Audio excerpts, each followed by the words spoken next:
నిఖిల్‌ని దూరం పెడుతూ ఏడుస్తూ తన తప్పు తెలుసుకొని ఒకటైపోదామంటూ నిఖిల్‌ని బతిమలాడుతున్న కావ్య. చాలా రోజులుగా నిఖిల్, కావ్య మధ్య బ్రేకప్ అంటూ సోషల్ మీడియాలో చర్చ జరుగుతుంది. ఆ రూమర్స్‌పై కావ్య, నిఖిల్ ఎలాంటి రిప్లై కూడా ఇవ్వలేదు. చెప్పాలంటే కావ్య నిఖిల్‌ని చాలా హర్ట్ చేస్తూ ఇన్ని రోజులుగా బాధపెడుతూ వచ్చింది.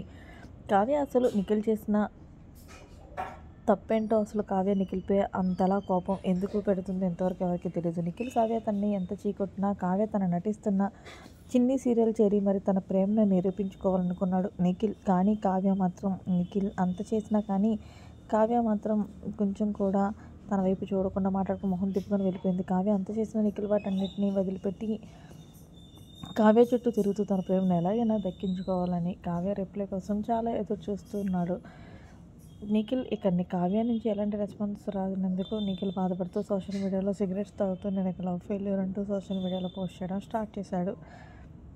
నిఖిల్ ఆ ఫొటోస్ అన్నిటిని చూసిన కావ్య నిఖిల్ అతన్ని ఎంతలా ప్రేమిస్తున్నాడా అని తెలుసుకుని ఇప్పుడు నిఖిల్ కావాలంటూ నిన్న సోషల్ మీడియాలో ఒక వీడియో అయితే షేర్ చేసింది. కావ్య ఆ వీడియోని చూసిన ఫ్యాన్స్ అంతా కూడా ఎన్ని రోజులుగా నిఖిల్ ఎందుకు బాధ పెట్టారు కావ్య గారు, నిఖిల్ గత 6 సంవత్సరాలుగా మీతో గోరింటాకు సీరియల్తో నటించినప్పటి నుంచి మీతో ప్రేమలో ఉన్నాడు. కానీ మీరు ఆ విషయం తెలిసి కూడా నిఖిల్ వైపు కూడా చూడలేదు. కానీ మీకు ఇప్పుడు నిఖిల్ ఎంత బాధపడ్డాడు అనేది నీకు అర్థమవుతుంది.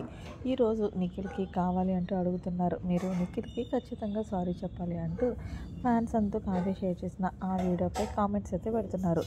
అయితే నిఖిల్, కావ్య ఈరోజు పెట్టిన పోస్ట్ చూసి చాలా సంతోషంతో ఎమోషనల్ అవుతూ నేను ఇన్ని రోజులుగా ఎదురు చూస్తున్న ప్రేమ కావాలి అంటుంది. సో మేమిద్దరం త్వరలో ఒకటైపోయి పెళ్లి బంధంతో మీ ముందుకు రాబోతున్నామంటూ నిఖిల్, కావ్య ఈ మంచి శుభవార్త ఫ్యాన్స్‌కి సోషల్ మీడియాలో తెలియజేశారు. మరిన్ని లేటెస్ట్ అప్డేట్స్ కోసం మన ఛానల్ సబ్స్క్రైబ్ చేసుకోండి. Thanks for watching. By by. Have a nice day.